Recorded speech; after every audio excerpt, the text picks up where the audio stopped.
Очень часто мы совершаем ошибки, потому что мы хотим конкретно что-то, не понимая, что конкретно что-то, оно обычно не наше. Я очень советую обращать внимание более на форму, чем на внутреннее содержание. То есть обращайте внимание, что вам нравятся подобные квартиры и подобные дома. Подобные мужчины, а не конкретно мужчина какой-либо. Подобный дом, а не конкретно этот дом. Подобная квартира, а не конкретно. Подобное расположение, а не конкретно это расположение. Дело в том, что если бы она принадлежала вам и хотелось бы к вам, то вы бы ее непременно уже получили. А так как вам нравится что-то подобное, то хотите подобное, тогда быстрее это произойдет. Очень часто люди, направляя свое внимание и свои пожелания на что-то конкретное, создают очень большие заторы и помехи в своей жизни. И в дальнейшем это является одной из ключевых причин того, что они не получают больше. Почему это нам не подходит? Рассматривая все с позиции эзотерики, можно сказать, вы не можете здесь жить, потому что Бог охраняет вас, потому что, возможно, проживая здесь, может быть какой-нибудь несчастный случай, возможно, картины жизни, изготовленные вашей судьбой, предназначили для вас какую-то особую судьбу, в которой, скорее всего, появится любимый человек, и этот любимый человек, он не найдется, если вы будете жить исключительно в этой квартире. А вы хотите конкретно, я хочу вам сказать, обращайте внимание более на форму, чем на содержание. То есть говорите себе так: мне нравится не конкретно эта квартира, а такие квартиры, как эта. Мне нравится не конкретно месторасположение этой квартиры, а месторасположение подобное, как у меня месторасположение вот в этой квартире. Таким образом не совершите ошибок. Надеюсь, я вас не обидел. Нужно ли желать то, в чем вы живете? Нет, не нужно желать. Все будет быстрее, если вот так не желать.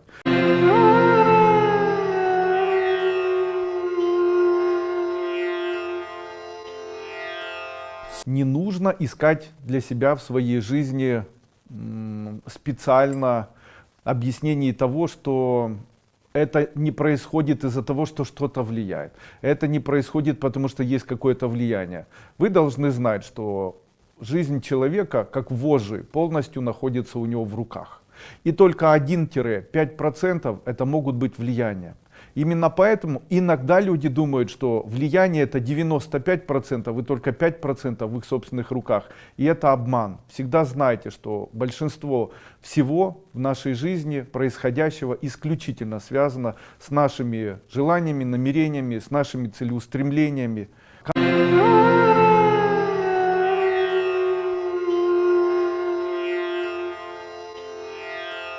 Оказывается, что для того, чтобы женщине хотелось любить работу и хотелось что-либо делать, у нее должна быть мотивация. То есть она должна себе объяснить, ради чего и зачем она это делает. До того момента, пока она мотив не найдет, это будет считаться для нее бессмысленным. Этот мотив либо вы должны помочь ей найти, либо она сама должна помочь. Я хочу вам сказать, что для большинства женщин, которые обучаются в институтах, таким мотивом до момента, пока у них не появляется семья, такой мотив они найти не могут. Но в случае, если у нее будут дети, можно ее подготавливать и говорить, что вот у тебя хорошая работа будет, а это даст возможность твоим будущим детям жить хорошо и так далее. Одним словом, найдите для нее какой-нибудь мотив. Без мотива неинтересно.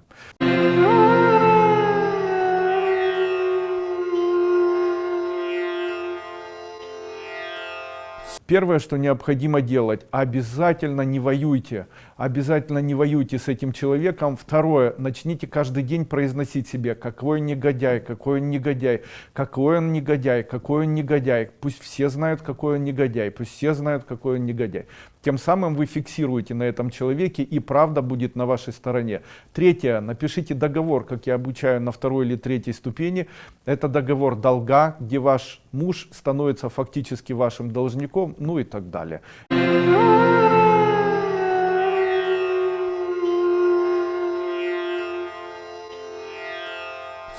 Очень часто люди начинают посещать регрессологов. И когда регрессологи, на чем базируется идея регрессологов? Она базируется на том, что человек может найти первопричину своих неудач, они могут в этой жизни находиться или в прошлой, и помочь человеку реализоваться или помочь человеку изменить себя. Но это очень правильно, как бы гипотетически. То есть в случае, если человеку дать возможность убрать страхи какие-либо, то в дальнейшем этот человек станет бесстрашным, значит более чего-то там добьется. Таким образом найти ту причину или первопричину, которая создала этот страх, после этого эту первопричину устранить, и в дальнейшем этот человек забудет об этом и будет более ровным человеком. Но вы никогда не задумывались о том, что любые негативные качества, которые есть у человека и которые он прошел, является для человека уроком, который создает его мировосприятие и его душевные ценности. Если ребенка бы не обижали в школе, то он бы вырос более озлобленным. Так наши негативные ситуации, в которых мы оказываемся, они дают нам опыт. И этот опыт, как правило, хороший. Дело в том, что любой негатив, он создан таким образом, чтобы человек мог стать более добрее. Неприятности, чтобы человек стал добрее, неприятности в семье, чтобы семья стала добрее друг другу. Одним словом, любые проблемы, которые возникают у человека, они нацелены на то, чтобы человек стал более духовным существом, более добрым, более покладистым, более ровным и так далее. В случае, если мы убираем вот такие первопричины, то есть вспоминаем, когда вас обижали в школе, и устраняем это с помощью гипноза, то в дальнейшем у человека появляются проблемы, он изменяет свой характер, и вот эту нить, которая идет с плохого и вырабатывает в душе хорошее, эта нить исчезает, и человек вдруг становится вредным. Я это очень часто наблюдал и не мог объяснить себе, почему это происходит. Почему люди, которые многократно проходят процессы или вот такие сессии регрессивного гипноза, или сессии поиска первопричин, или там сессии, связанные с там, допустим, улучшением своего нынешнего состояния, вдруг в какой-то момент полностью изменяются. То есть раньше человек был добрый, хороший, ровный, становится агрессивный, хамовитый, становится злобный, начинает кидаться. Почему? Нельзя убирать все плохое из прошлого. Все плохое из прошлого сделало нас милыми, хорошими и добрыми людьми. Вот так это все устроено. Именно поэтому ковыряться в этом лучше не стоит, потому что обычно у человека портится характер.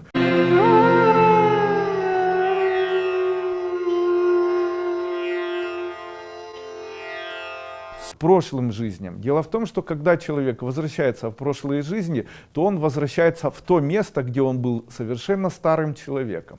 А когда человек умирает, то перед своей смертью, скорее всего, он болеет определенными заболеваниями. Это могут быть заболевания, которые были наработаны на протяжении всей жизни. Заболевания позвоночника, суставов, аутоиммунные заболевания, возможно, психические и так далее. Мы же их не помним, эти заболевания. Так вот, когда человек начинает с помощью регрессивных вот таких практик или гипноза погружаться в те события, которые были в прошлой жизни, то он погружается постепенно в свою жизнь, начиная с ее окончания. А обычно окончание обусловлено тем, что там были онкологические болезни, и человек умирал от чего-то или за счет чего-то. А если, не дай бог, там была онкология или ишемическая болезнь сердца, либо тяжелейшая гипертония, разрывы сосудов там, и так далее, то у человека энергетически все эти заболевания передаются в нынешнюю жизнь. И после такого сеанса вы на протяжении месяца можете внезапно, непонятно откуда, обрести самое настоящее онкологическое заболевание, и после чего иметь большие проблемы со здоровьем. Именно это очень часто я тоже наблюдал во время того, когда смотрел за тем, как проводятся сессии регрессивного гипноза и так далее.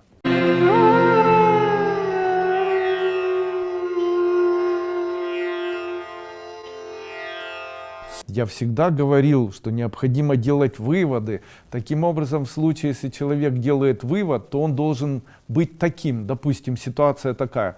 Один мужчина жила бросил, второй мужчина жила бросил. Но вы же, когда он бросил, сказали подруге или подумали, ну ничего, ему все простило, все, пусть идет.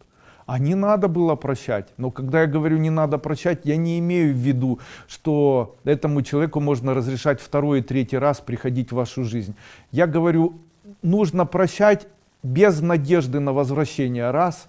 И второе, нужно прощать, но твердо для себя знать, что такие мужчины, как он, негодяи и подлецы. Таким образом происходит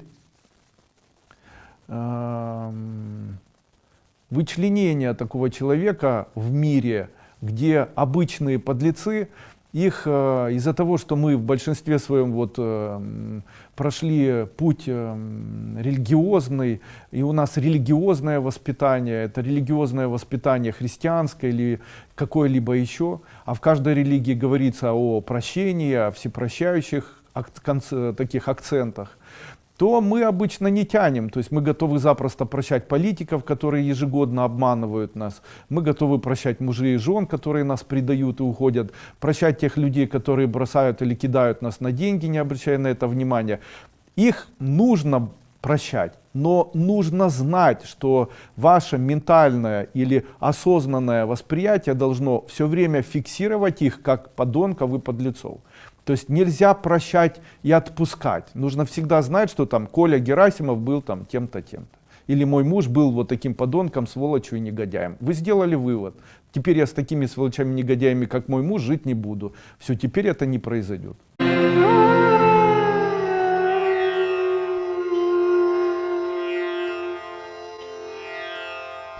Когда у ребенка, допустим, проявляется лень, это говорит о том, что где-то есть истощение. Истощение в виде лени появляется, когда есть истощение чувственное. А где оно истощает себя? И нужно определить. И сейчас я по секрету вам скажу. Если ребенок начинает смотреть видео, и в этих видео есть музыка, которая заставляет этого ребенка очень эмоционировать, видео, которое заставляет этого ребенка эмоционировать, очень ярко эмоционировать, то скорее всего, как бы обратным эффектом его состояния это будет проявление лени. Детей это истощает. Именно поэтому я всегда говорю у себя в семье, нужно обращать внимание на то, насколько наши дети в гаджетах, какую они информацию получают. Если эта информация громкие звуки, нервы, если ребенок при этом напрягается и дергается, это истощает его нервную деятельность и в дальнейшем может привести к тому, что этот ребенок будет сохранять такую энергию, и это будет проявляться в виде того, что ему ничего не будет хотеться, будет все время вот такая лень. Ну вот где-то обращайте на это внимание. Я бы на время забирал бы гаджеты, не давал бы вечером в этих гаджетах находиться. Ну, нужно как-то обращать внимание. Давайте кальций.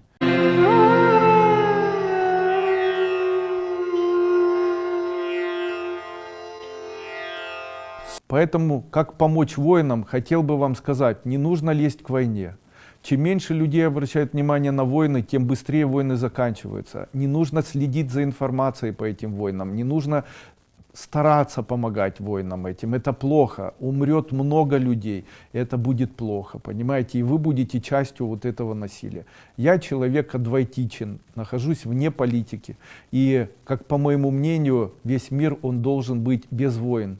Нельзя, чтобы друг на друга нападали, стреляли, убивали. Пусть эти деньги, которые тратятся на это, идут на исцеление детей, которые болеют онкологическими заболеваниями.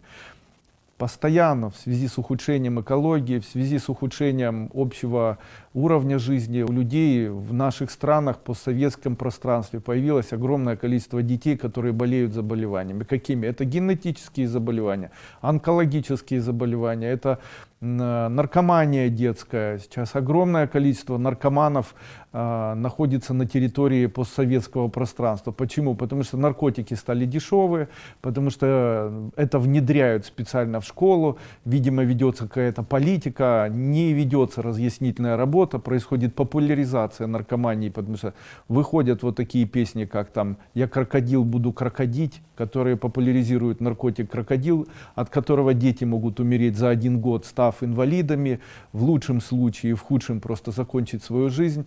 Ну и, в общем-то, новый процесс уничтожения людей. Знаете, бороться за границу, зная, что у тебя умирает огромное количество людей от наркотиков, умирает огромное количество людей от СПИДа, умирает от коронавируса, умирает от туберкулеза, умирает от муковисцидоза, умирает от генетических заболеваний.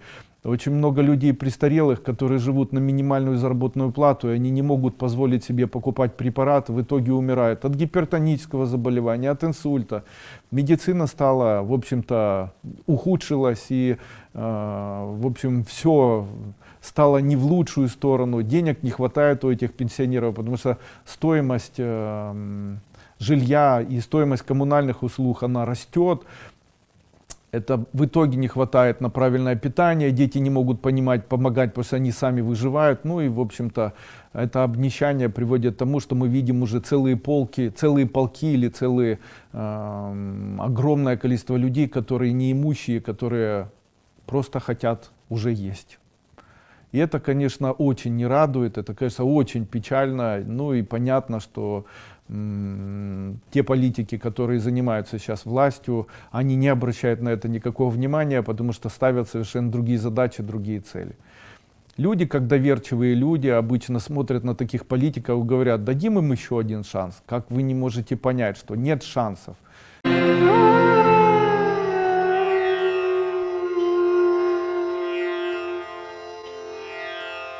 Люди, которые идут в политику, это люди, которые не хотят работать. Они идут в политику, чтобы воровать. И каждый политик, который будет после этих политиков, будет воровать тоже. И это почему? Откуда вы это взял? Разве это не доказательство? 20 лет управляет, и жизнь людей становится хуже и хуже.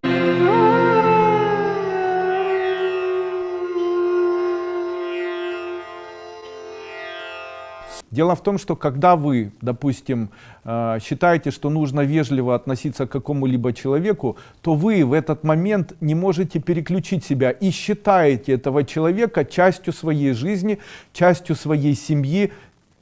Вот. А нужно считать этого человека не частью.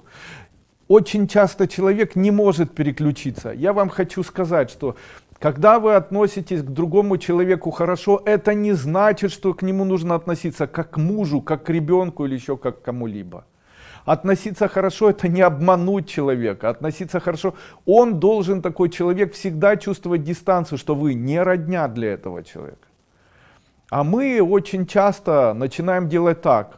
Мы хорошо относимся, говорим что-то этому человеку, он располагается и думает: да, она ко мне относится, как будто ее сын, дочь, там, друг и так далее. И потом, да, друг может подождать, да. А муж ваш, он относится по-другому. Он приходит и говорит: я тебе не друг, я тебе там ушки оторву. Но это ошибка ваша, это ошибка вашего мировосприятия. Да, можно относиться хорошо. А относиться хорошо обозначает вовремя сделать, но здесь никто...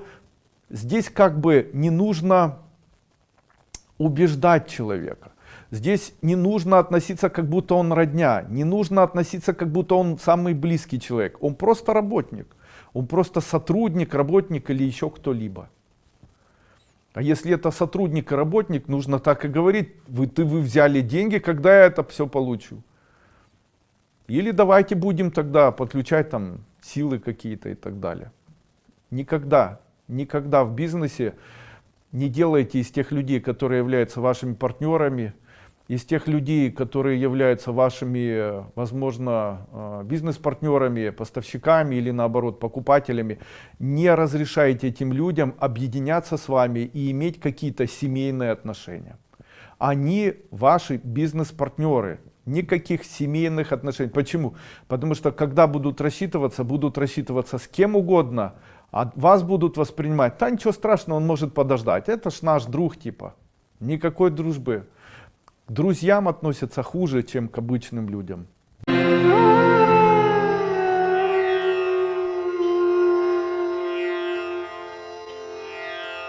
Быть духовным человеком — это не говорить красивые слова. Быть духовным человеком — это первое, наверное, одно из самых главных качеств — это не делать зла. Это одно из самых важных качеств. Движение к духовности — это не то, что вы делаете добро, помогаете кому-либо. Все это хорошо.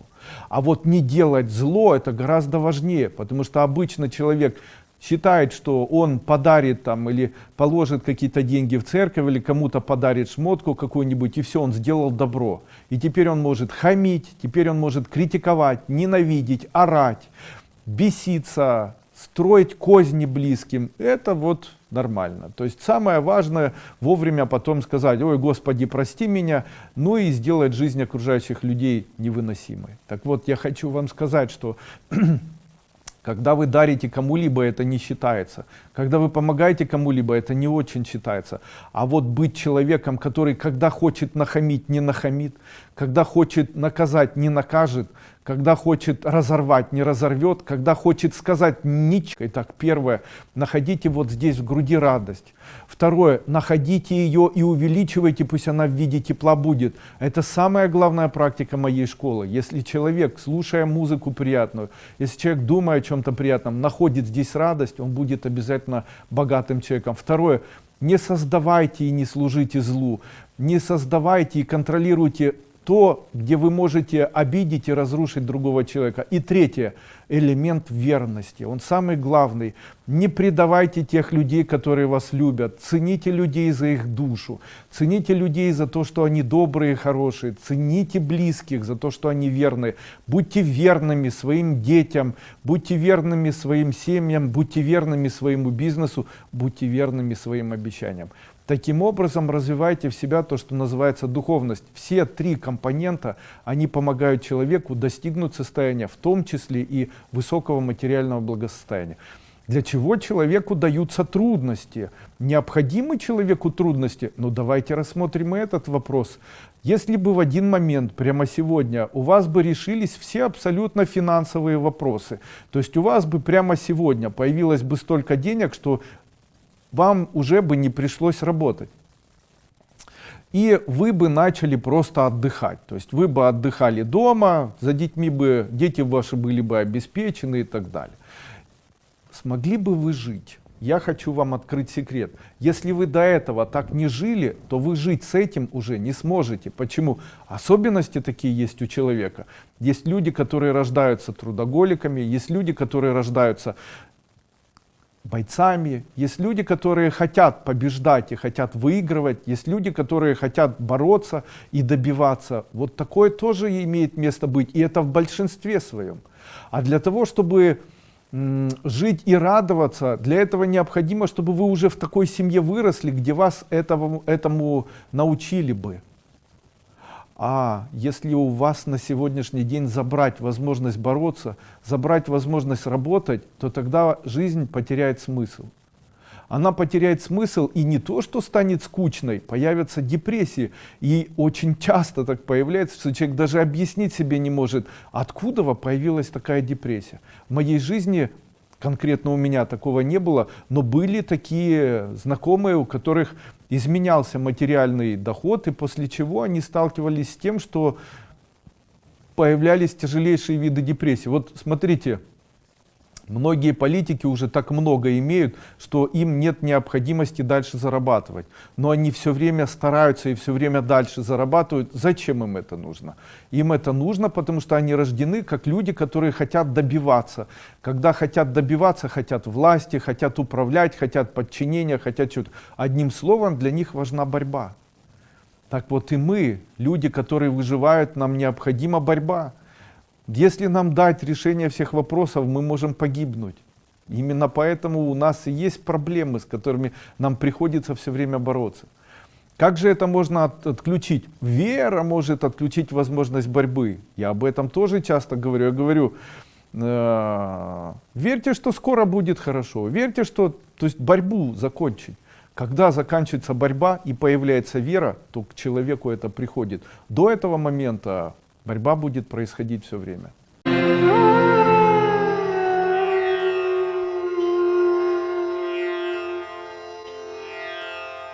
Итак, чем отличается человек, боящийся, от человека, не боящегося выступать перед аудиторией? Человек, боящийся выступать перед аудиторией, это человек, который показывает или чувствует страх.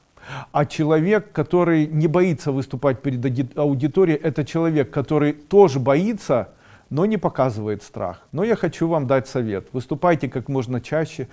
Делайте это как можно чаще, потому что таким образом изменится ваша судьба. Если вы чего-нибудь боитесь, то обязательно это сделайте. Главное, чтобы это не граничило с вашей жизнью и смертью, и чтобы не привело вас к смерти. То есть не надо прыгать на тарзанке там, и так далее. Или съезжать на лыжах там, по трассе, которую вы не знаете. И, конечно же, если вы это сделаете хотя бы 1 раз, а еще лучше 100 раз, а еще лучше 1000, то тогда вы перестанете бояться. Я могу открыть вам секрет. Когда я был молодым, и еще когда-то в Москве, больше чем 21 год назад, больше, читал лекции, которые были связаны с... Тогда это называлось космоэнергетика, даже название такое было интересное, боже, космология, да. Я там читал или пробовал читать молодым и взрослым людям вот такие лекции, то такие интересные были, сейчас я вспомнил, очень трогательно все. И когда я начинал только, мне было очень страшно.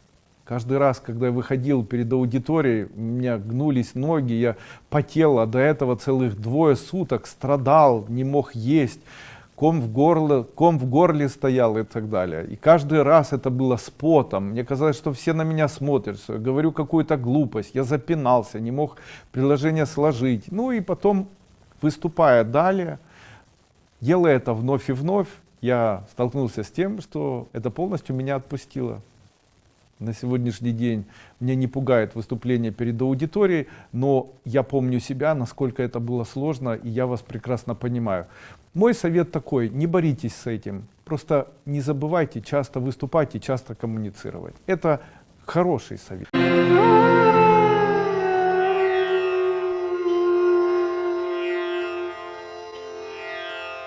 Эти мертвые точки связаны с тем, что вы сделали очень много гадостей. Какой гадости? Хамите, обижаетесь, злитесь.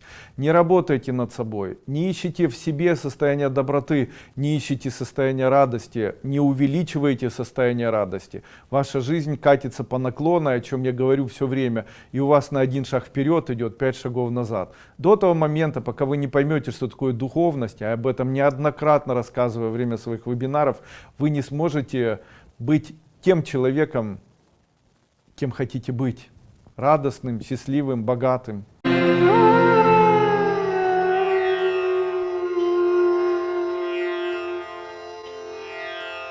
Всегда никто при своей жизни не получает никакого предначертания. То есть не была дана судьба, как это не была дана. Если вы родились, то вы уже с судьбой родились. Когда у меня родился ребенок, то я ему предначертывал что-то или нет? Ничего. Были ли у меня желания, чтобы он стал пианистом? Не было. Да никем я не хотел, чтобы стал мой ребенок. Тогда какая у него судьба? Просто жить. Я хочу вам открыть тайну эзотерическую. Любое предназначение жизни — это просто жить и радоваться. Есть только 2 предназначения: жить и страдать, и умереть от страданий. И второе — жить и радоваться, и умереть от удовлетворения. Первое и второе между собой отличаются, и человек добровольно может либо радоваться и находить радость, либо страдать и находить там плохие комментарии, критику и так далее.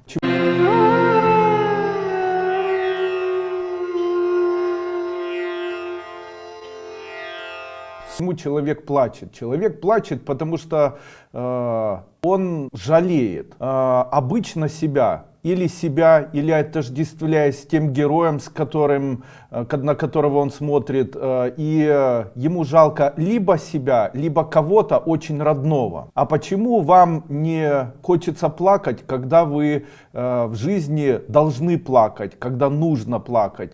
Видимо, это не связано с тем, что вы чувствуете к этому человеку, в этом человеке не чувствуете родственную душу, раз.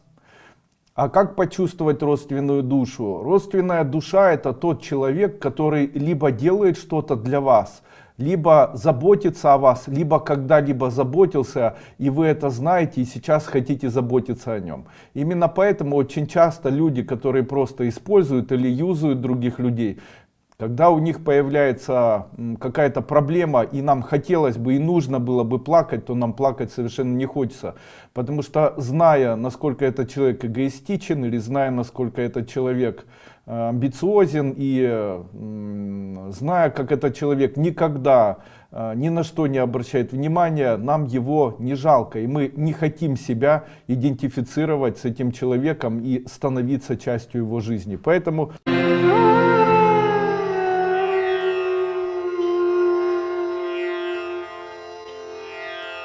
В тот момент, когда плохо, я представляю, что вот это все, что плохо, я на это все становлюсь ногами и прыгаю вверх, как бы отталкиваясь от заболевания, так как считаю, что любое заболевание является для нас возможностью выйти на новый уровень духовного развития, является всего лишь ступенью, которая позволяет оттолкнуться и выйти на новый уровень. Новый уровень чего? Побороться, новый уровень своего восприятия мира.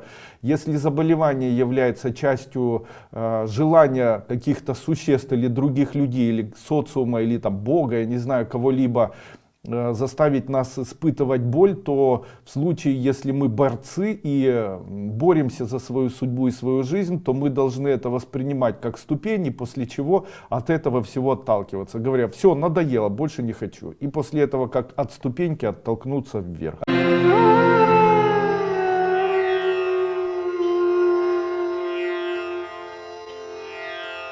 Обычно у человека занимают, и обычно человеку приходят, потому что этого человека не замечают. Он как бы становится неким таким расходным материалом. Я, конечно, никого не хочу обидеть. И почему так происходит? Это проблема нас, такого русского или славянского социума. Мы очень трепетные, теплые и хорошие люди, как латиноамериканцы.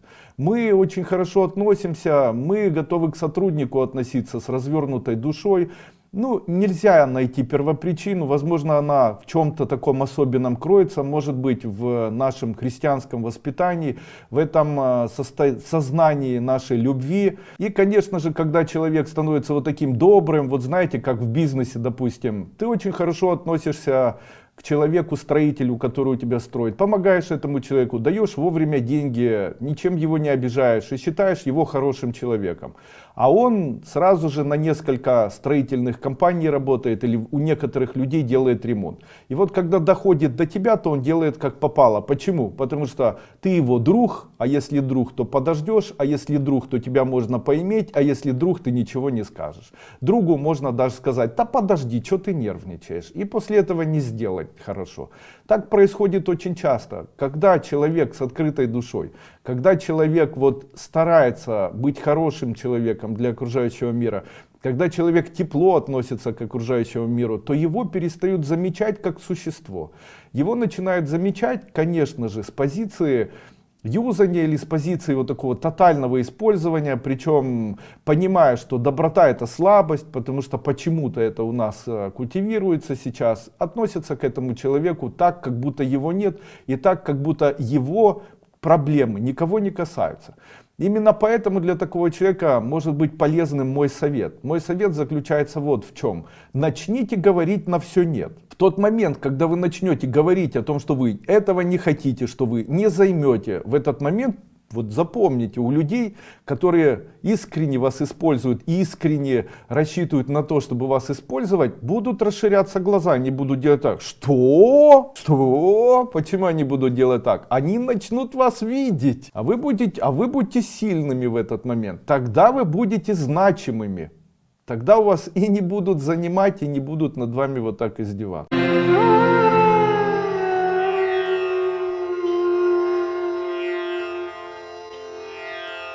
Она необходима для выживания. Когда ребенок начинает расти, то он начинает обращать внимание на то, как окружающий мир к нему относится, на то, насколько на него обращают внимание мужчины или женщины, на то, как кто-то эмоционирует в его сторону. Таким образом, можно сказать, что половину жизни мы боремся с окружающим миром, стараясь эгоистично доказать ему свою значимость.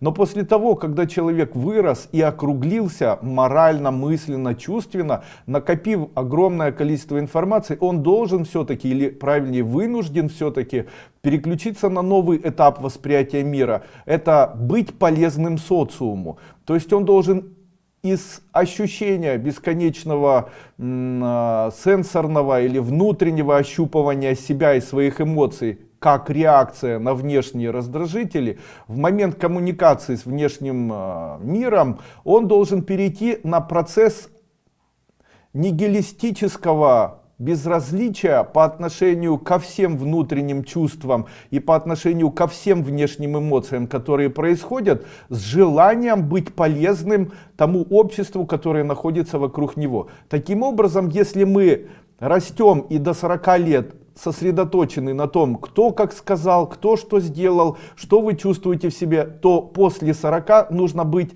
сосредоточенным на то, что вы делаете уже. То есть гораздо важнее что-то для кого-то сделать, гораздо важнее что-то сделать, там, помогать близким, растить детей, быть ориентированным на свой там, бизнес, ориентирован, а уже эмоции отпускать, потому что вот этот амбициозный элемент, он необходим был только до 40 лет. После 40 он уже человека не должен беспокоить. И это один из вариантов, каким образом можно его перешагнуть. Вообще, если человек не отказывается от своего собственного «я» и дорожит им, как бы все время говорит, то ему просто необходимо отключить от себя вот это яконье. Когда «я» исчезнет, в случае, если это семья, применение слова «мы», в случае, если с кем-то разговариваете, старайтесь себя не популяризировать, не раздувать свою значимость. Ведь, вот смотрите, видно и так, что здоровый человек, видно и так, что человек богатый. Видно и так, что человек успешный. А когда, допустим, приходишь и начинаешь общаться с человеком, и человек начинает говорить, там, я умный, я богатый, я успешный, там, я еще что-то. Смотришь на него и очень часто видишь, что он лукавит. Правда. Потому что человеку не нужно производить презентацию, если у него все есть, понимаете?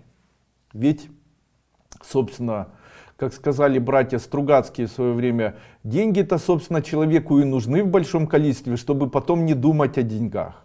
Поэтому тот человек, который уже говорит, я умный, зачем говорить, если ты накопил этот ум, то уже тебе о нем думать не нужно.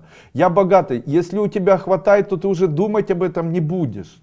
Я здоров, если у тебя много здоровья, ты об этом даже говорить не будешь. Именно поэтому богатые люди о деньгах не говорят, а умные об уме не говорят. Ну вот где-то так.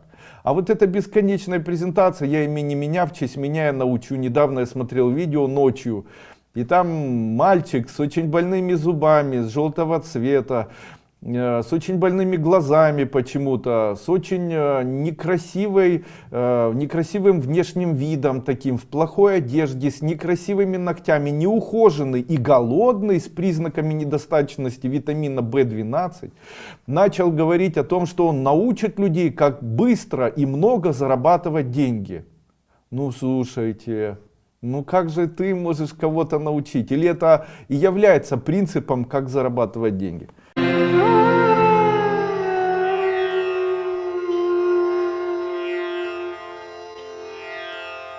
Пятиконечная звезда — это прообраз человека, так что все материальное дается человеку, потому что он прообраз пятиконечной звезды. Доказательства. Давайте посчитаем, что из нас торчит. Голова — раз, левая правая рука — 2, 3, левая правая нога — 4, 5. Таким образом, человек, который хочет материальное, должен носить на себе вот такую пятиконечную звезду. Далее, а шестиконечная звезда что обозначает? А шестиконечная звезда обозначает прообраз души человека. Почему прообраз души? В душу стекаются все элементы радости. От чего человек радуется? От глаз, раз. От того, что он может нюхать, 2. От того, что он чувствует вкус, 3. От того, что он что-то слышит, 4. От того, что кто-то прикасается к нему, обнимая его, 5. И от того, что он чувствует что-то, 6. Все эти элементы соединяются в сердце, и прообраз сердца — это шестиконечная звезда. Поэтому, если носить шестиконечную звезду, то к человеку теплее относится, к человеку начинает течь любовь, о нем хотят.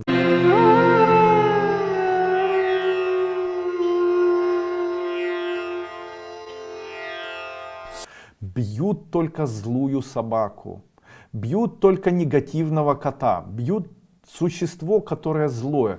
Нет, это не с вами все так плохо, это вы все злее и вреднее и негативнее становитесь. Вы пылесос по собиранию негатива. Возрождайте в себе возможность радоваться.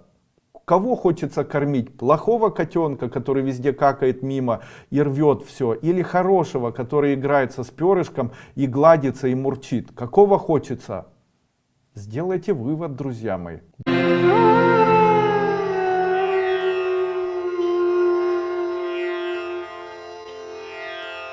Дорогие мои, уважаемые, любимые господа, я вам хочу сказать, если вы сейчас сыты, если вы сейчас не чувствуете себя плохо, если вам есть где жить и вас не выгоняют, если у вас есть хоть мало-мальски, скажите себе в своей жизни, что вы живете хорошо. Почему? Если сдвинуться в сторону Африки, то можно посмотреть, что там и есть нечего, и друг друга убивают, и они живут плохо. Поэтому не гневите Бога. Если есть в кармане пачка сигарет, то не все уж так плохо. Именно поэтому я хочу сказать, если я перефразирую слова Цоя, если есть крыша над головой, если есть у вас хоть какие-то маломальские доходы и есть возможность за что-то платить, то все хорошо. По поводу хаоса мирового, послушайте, мы такая нация, нам пофиг радиация. Нас за тысячелетия все хотели убить. Готы хотели завоевать, австро-венгры хотели уничтожить, поляки хотели поработить. Мы, славяне, всегда лакомство для мира. И наш язык даже такой, знаете, мы все время отстаиваем себя. И, конечно же, все считают, что нужно максимально этих славян разорвать. Почему? Потому что, и стараются всяческим образом сделать так, чтобы эти славяне бедные деградировали. Делать из них проституток, алкашей, делать так, чтобы страна управлялась теми, кто ухудшает в итоге жизнь. Они, я так думаю, все провокаторы тех стран, которые их туда ставят в управленческую власть. А мы будем надеяться, все живем по принципу духовного роста, некой блаженности. Знаете, блаженность — это вот к чему я обычно призываю. Я призываю к некой блаженности такой, когда весь мир рушится, когда все плохо, мы все равно остаемся блаженными. Почему? Потому что мы в своей блаженности все равно испытываем радость, понимаем, что мы ничего не можем изменить, понимаем, что мы ничего не можем как-то влиять на это все, но мы блаженны тем, что мы радуемся цветочкам, радуемся еде, радуемся росту своих детей, радуемся музыке, мы блаженные. Блаженные все равно не сумасшедшие, знаете, поэтому блаженные благость принесут, а мы не юродивые, мы блаженные. Вы знаете, в чем разница? Юродивые — это те, кто ненавидят окружающих людей, а мы блаженные, потому что нам они все равно, мы рады и цветочку. И будучи такими вот своего рода дурачками, мы как сказки про щуку, которая вышла из колодца, и Ивана дурачка, вот такие дурачки сможем изменить свою судьбу. И вокруг себя сможем создать беспрецедентный потенциал доброты и радости, который превратит людей вместо юродивых, сделает их блаженными, а блаженные да благость принесут. Правду говорю.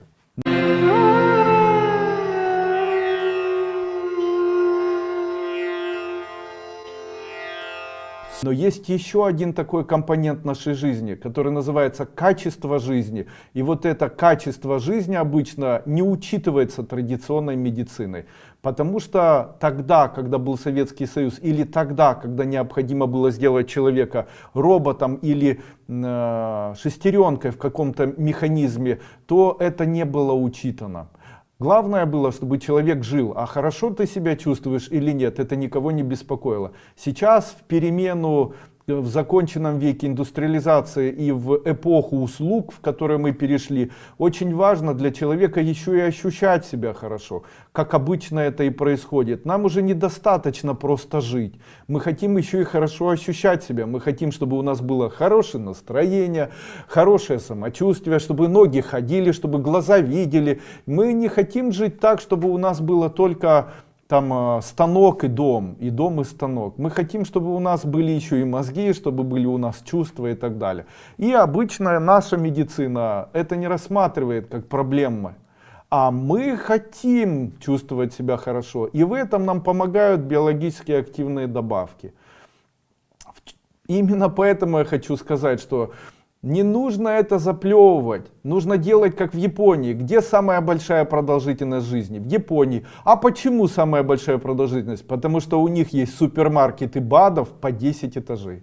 Где человек может выбирать БАДы, какие он захочет от всего и для всего. И может их дополнительно к пище принимать.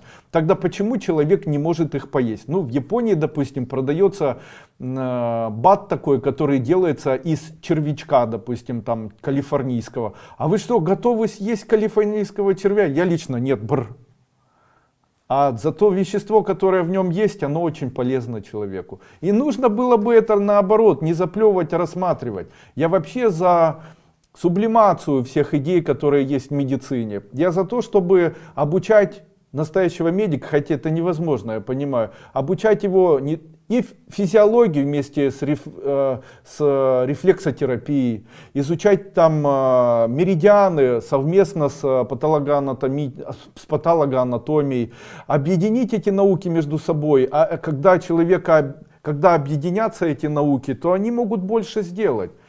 И я считаю, что вот такие рынки, которые могут продавать там нутрицептику, которые могут продавать там что-то сделанное из внутренних органов животных для человека, этим весь Китай лечится. И китайцы, они в большинстве своем лечатся только натуральными веществами. В общем-то, собственно, как и вся Азия. А где самое большое количество людей живет? В Азии. Ну а почему? Потому что они натурально лечатся. А почему? Ну потому что вот так. А где больше всего болеют аллергиями? Во Франции. А почему? Потому что французы, они считают, что любое заболевание необходимо лечить исключительно антибиотиками. Исключительно. На этом фоне, а я считаю, что антибиотики приводят в дальнейшем к аллергии, появляется аллергия у человека, а потом появляется аллергия. Мне интересно там одно выражение.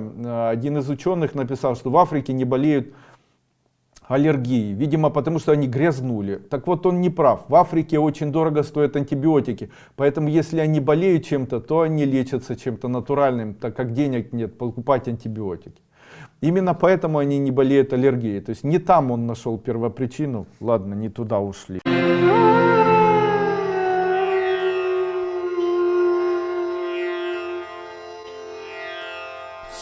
Я начал наблюдать и обращать внимание вот на что. Мы с моим братом имеем разницу 10 лет. Но в отличие от меня, мой брат делает один шаг вперед и 10 назад. Ему тотально, всегда, везде никак не везет. А у меня с самого детства, знаете, было так, что если я делаю шаг вперед, то делаю еще 10 шагов вперед. Делаю шаг вперед, еще 10 шагов вперед. И так было всю мою жизнь. То есть если сказать, что я везучий человек, это ничего не сказать. Мне очень тотально, нереально, бескорыстно везет. Я всегда знакомился с самыми красивыми женщинами. Рядом со мной были самые лучшие и самые влиятельные люди мира всего. У меня всегда все, если я покупал недвижимость, она была самой дешевой в самом лучшем месте. Вот все было идеально, знаете, тотальное, безграничное, стопроцентное везение. И когда-то у меня стал вопрос, знаете, если совпадение повезло, то тогда это одно дело. А когда тотально, я это заметил, когда-то был в Америке, играл в Лас-Вегасе. И после этого, когда 10 раз было поставлено на какие-либо эти штучки, и 10 раз оно выбрасывалось, и 10 раз подряд, там 11 раз подряд, выигрывалось, то после этого там из одного казино просто прогнали, и вместе со мной у людей был открытый рот, он был открыт у меня, потому что я не мог поверить, что так с человеком может быть. Я могу сказать, почему так было. Это было тотальное везение. И после этого я задумался, потому что тотальное везение является для меня необъяснимым, но фактическим элементом, который дает фактическую картину того, как человек может быть тотально везучим и тотально невезучим. И объяснить это совпадением, 10 раз не совпадение, объяснить это везением, ну 10 раз это уже не везение. Я помню, у меня отец брал с собой, вот давал мне деньги, я подходил, спринт покупал и все время выигрывал. И знаете, это очень необычно, потому что это в жизни постоянно происходит. Мне легко делать бизнес, мне легко заниматься бизнесом, потому что мне везет. Я нахожу правильных людей, нахожу тех, кому нужно, нахожу. И вот я начал изучать кого? Себя. Что во мне отличает меня от тех людей, которым не везет. То есть я взял и сопоставил человека, которому абсолютно не везет, и себя. Какие у нас есть различия. И я начал замечать, что различия наши были конструктивны, тотальны и невероятны. И то, что у меня получилось, я обосновал и придумал, и дал в виде авторского семинара, который назвал «Ступенями школы». Да? Ступени школы — это идея того, как человек может выработать в себе мое персональное понятие экзотеризма. И мое персональное понятие экзотеризма — это объяснение человеку, как сделать так, чтобы ему тотально в жизни везло. Ведь ВВ был просто из семьи какой-то, но сейчас управляет страной. Ведь там большинство из таких людей, они там вышли с дна, и после этого почему-то им повезло, почему-то как-то они стали. А были же такие, которые были умнее, быстрее, сообразительнее и так далее. А ничего не произошло, не состоялись или зарабатывают немного. Конечно, я понимаю оппонентов своих, которые бы могли сказать: да все это чепуха, все это полная ерунда, иди молись. Я смотрел на людей, которые молятся, и им не везло в большинстве своем. А вот когда я начал обращать внимание на качества, которые есть у человека, то понял, что именно качества могут заставить человека быть везучим. И об этом я все время говорю. Как стать богатым, используя эти качества. Почему богатый? Потому что везет больше. Потому что один пытается там продать что-то, не получается, а другой пытается и предлагает тем же, и они у него покупают. Я ничего ни у кого не своровал. Все мои инфопродукты являются авторскими. Все абсолютно разработанное мной является исключительно авторскими моделями. Где их взял? Сам создал.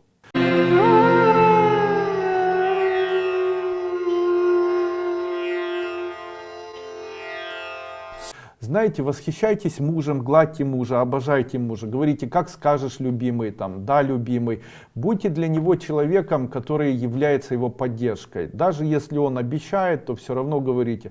А говорит: отчитайся, ты на это потратила, на это потратила. Говорите: да я это все для нас, это все для нашей семьи. Вам нужно перейти просто в тенденцию не ты и я, а мы. Наша семья, наши расходы, наши доходы, наши деньги, вот так вот. Ну и больше разговаривать с этим человеком не через призму претензий, а через призму там: да, любимый, ну вот теперь нам надо вот это платить, и надо вот это, давай как-то надо, и так далее. Ну вот где-то.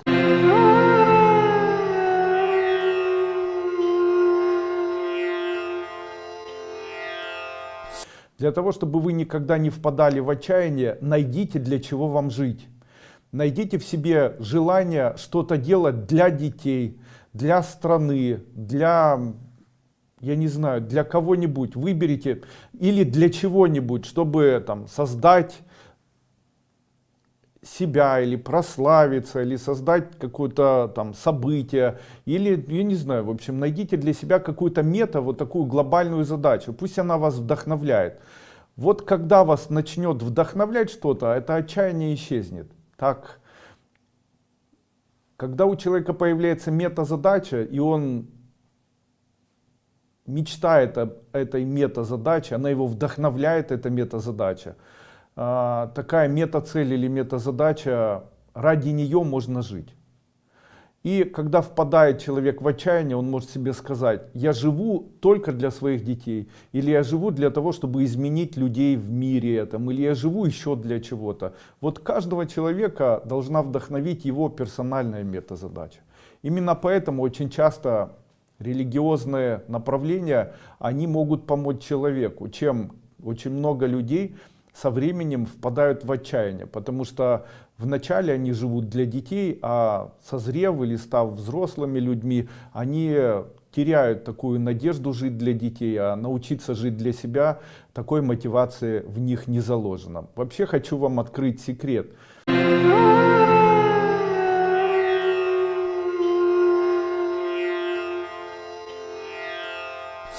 Самая главная задача человека, которая есть у него на земле, заключается в том, чтобы он прожил свою жизнь от самого начала и до самого конца, пройдя все этапы эволюционного развития, которое называется жизнь. Вся наша жизнь — это пункт между рождением и смертью, и нам его необходимо достойно прожить. А достойно — это значит выбрать для себя, на какой стороне мы находимся, на стороне все-таки добра или на стороне зла. Если на стороне добра, то мы больше радуемся, чем страдаем. Если на стороне зла, мы больше критикуем, обвиняем, ненавидим всех окружающих людей. Есть еще одна сторона, это люди, которые совершенно не живут своей жизнью.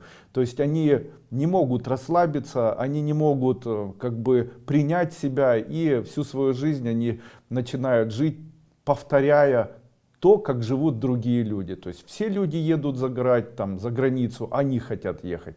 Все люди поступают так, они хотят поступать. Это очень часто я наблюдаю в момент разговора с людьми. Если человек не живет своей жизнью, тогда зачем ему его жизнь нужна? Если человек не живет своей жизнью, не принимает сам свои решения, не желает делать так, как его сердцу приятно, а не так, как хочет кто-то, то в этот момент, наверное, высшие силы и забирают жизнь человека. Почему? Зачем продолжать жизнь человеку, если он не живет своей жизнью, если он живет,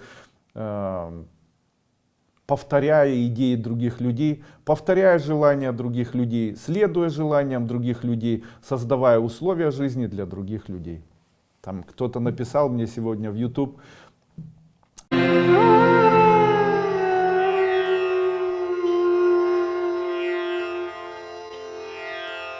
можно использовать ясновидение. Необходимо представить, будто всю вашу квартиру вы видите сейчас, как будто в ней выключен свет. И мысленно пройтись по всей квартире. Вот где будет светиться этот предмет, который светится, его необходимо либо энергетически очистить, либо выбросить. Потому что это будет энергетически загрязненный предмет, который необходимо убрать. В случае...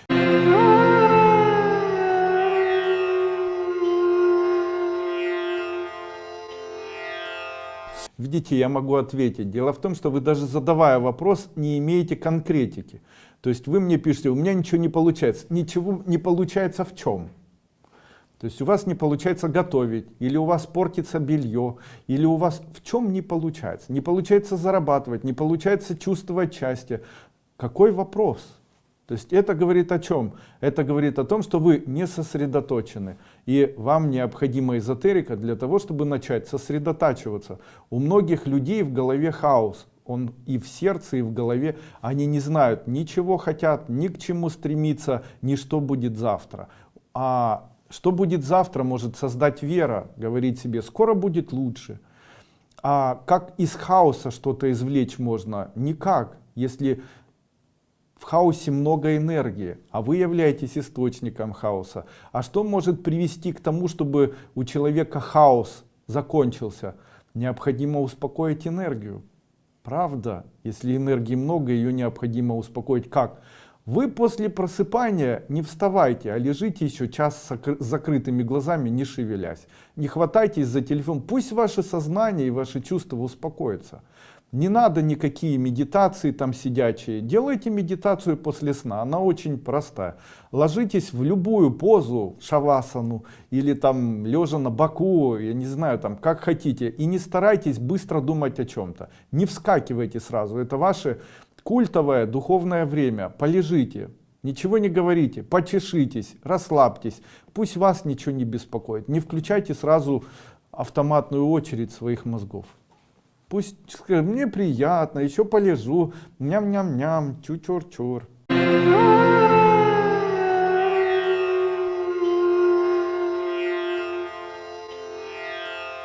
они такие хорошие. Но дело в том, что есть еще один пункт, который делает человека хорошим. Этот пункт, на который очень часто люди не обращают внимания. Это поступки человека. Не то, что он изменился, отлично.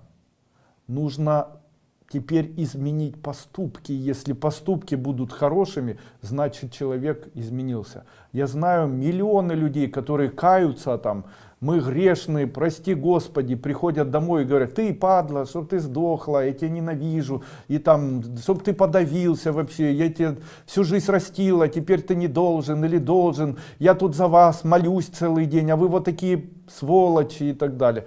Я это вижу. Они каются и после этого поступками создают, наоборот, еще худшие условия для близких. Не нужно раскаиваться, не нужно говорить, не нужно убеждать. Делайте поступки. Поступки есть то, что делает человека без слов, хорошим или плохим. А вот говорить: ой, я такой хороший, я такой добрый, я такой, потом детей обижать дома, бить их там, жену деспотировать, там с утра до ночи нервничать, орать вот так вот в лицо и плеваться на кого-то, издеваться, писать письма плохие, жаловаться, критиковать, выпускать пар свой постоянно где-то среди людей. Эти поступки, конечно же, недостойны.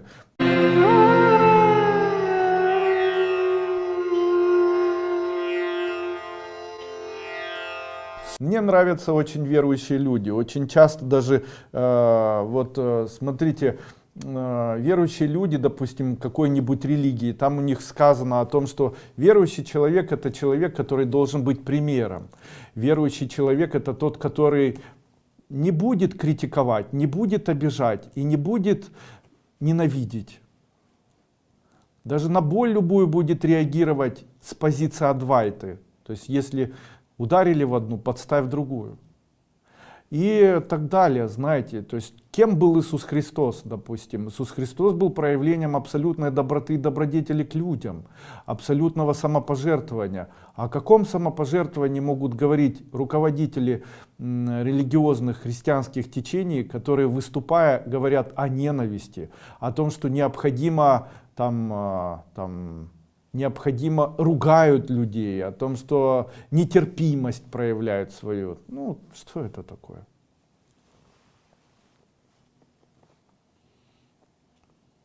Такая религия должна сделать человеком образцом. Есть ли такие люди? Конечно, они есть, несомненно. Есть образцы религиозных воздвижников христианства. Есть обычные семьи, которые, допустим, прожили. Вот в Канаде есть семьи русских людей, которые во времена большевиков, когда большевики и меньшевики начали преследовать религию, они в эти времена эмигрировали в Канаду. И там в Канаде живут. Они до сих пор исповедуют свою религию. Они примеры благочестия, верности, следуют своей религии. Вот пусть такая религия будет, она вот в таком виде прекрасная.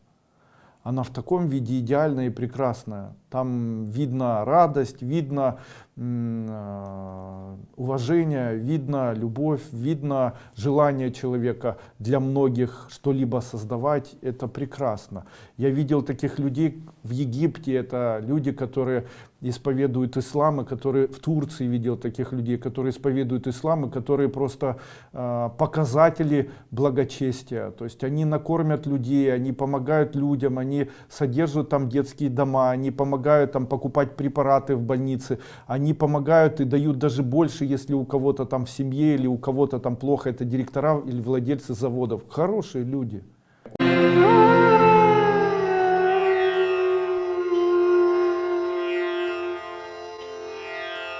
Очень часто чувства влияют и гормоны влияют на принятие решения. Так вот, правильное решение — это когда нет чувств и когда нет гормонов.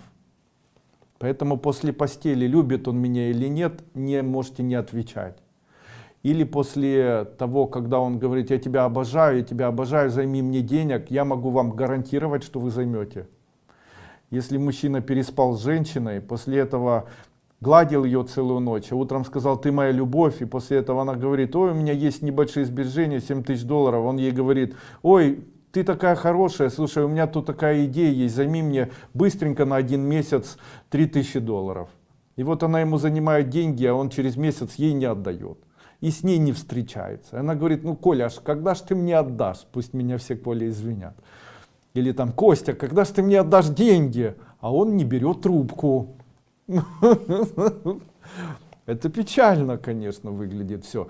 Но кто ее обманул? Ведь она знала, что у Кости этого нет денег.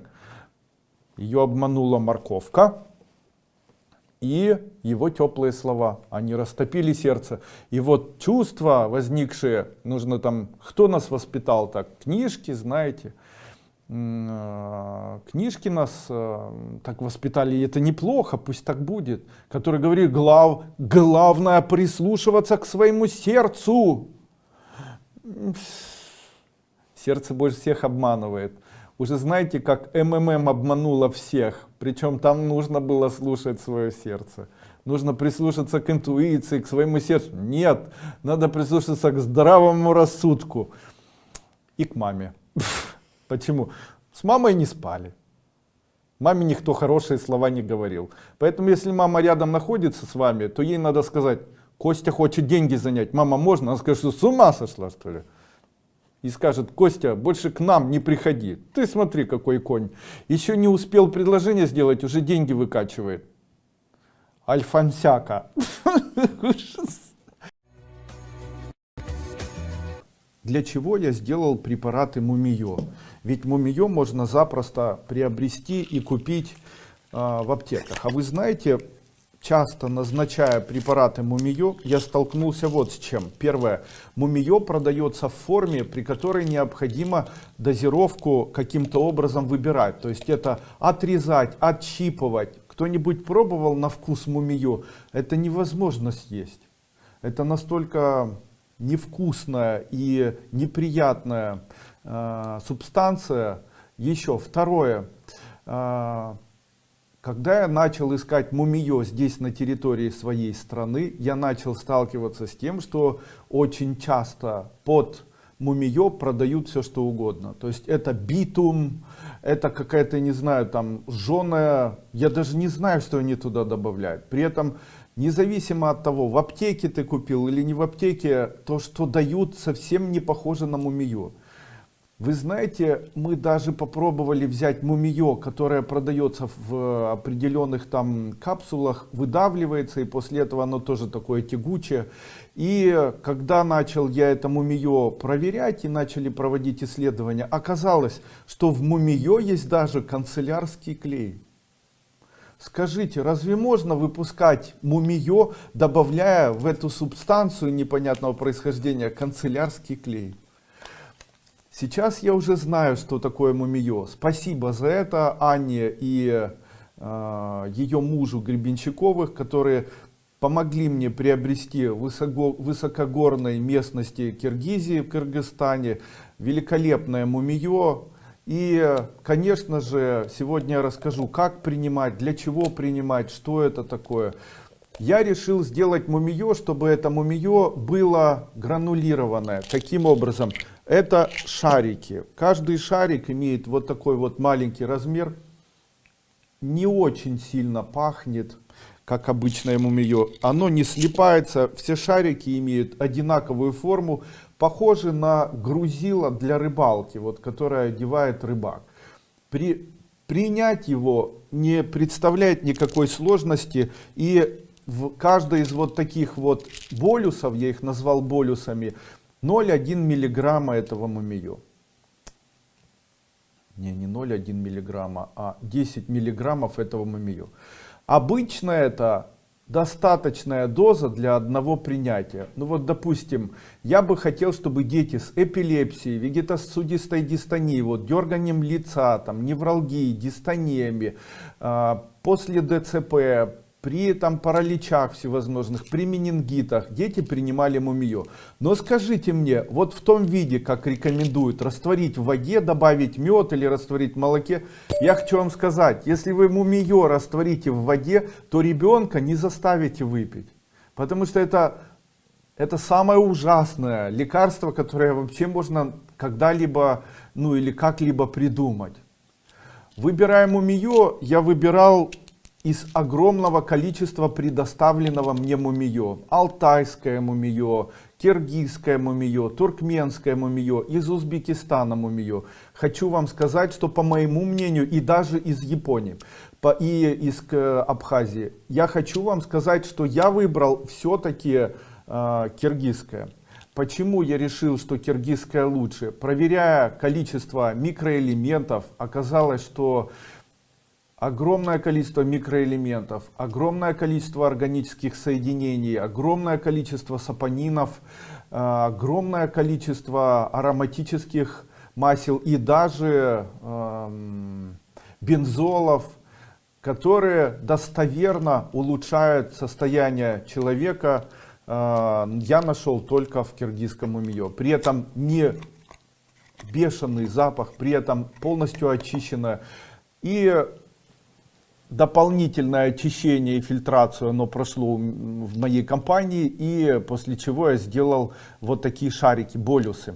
Они не слипаются между собой, они, если их рассасывать, полностью рассасываются. И я несколько слов все-таки скажу сегодня, при каких заболеваниях я рекомендую принимать мумиё. Итак, при заболеваниях желудочно-кишечного тракта, язвенном заболевании 12-перстной кишки, по одной таблетке до еды, одна таблетка мумиё заедает четверть чайной ложки меда.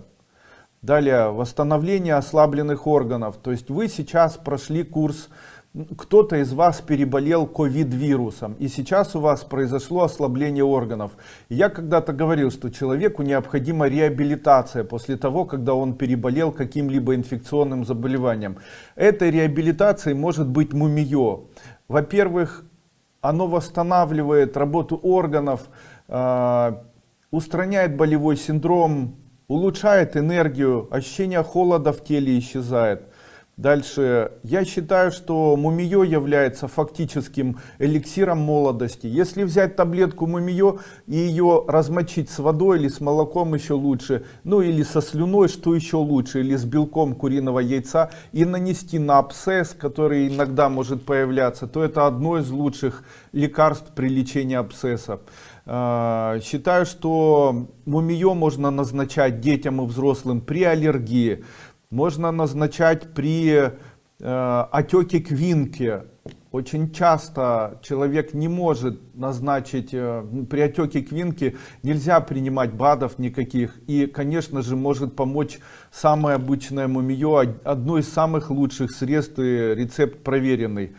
У детей часто бывает, увеличиваются миндалины, появляется белый налет в миндалинах, вызывая неприятный запах во рту. Рекомендую мумиё принимать при малокровии, беременным рекомендую принимать, при апоплексии, далее при ревматоидном артрите, при полиартрите, при аутоиммунных заболеваниях, васкулит. При астме, при сердечной недостаточности, при сердечной астме, при детской астме, при неработающем кишечнике, при неработающих почках, почечной недостаточности, когда волосы между собой скручиваются, их нельзя расчесать. Дальше, при тиреотоксикозе, заболеваниях аутоиммунный тиреодит. Дальше, при заболеваниях цистит, при базедовой болезни, при гипер- и гипотиреозе, при любых заболеваниях крови, при хроническом бронхите, при перенесенном ковид-вирусе, при бронхите у детей, при вегетоневрозе, при невротических состояниях, при психозах, венозной недостаточности, артериосклероза, при воспалении почек и при воспалении слизистой оболочки рта и слизистой оболочки десен, при гингивите, при воспалении верхних дыхательных путей, при воспалении мышечной ткани, миозите, остеохондрозе, заболеваниях почек, при хронической мигрени, при головной боли, при головокружениях, хронических головокружениях, при низком гемоглобине, говорила анемия, как сопутствующее при лечении псориаза, при гипервозбудимости детям одну таблетку давать 2 раза в день, при нервозности и бессоннице, при катаракте одно из лучших средств использовать мумиё, при глаукоме считаю, что препараты мумиё прямо невероятно мощное воздействие имеют при лечении глаукомы и катаракты.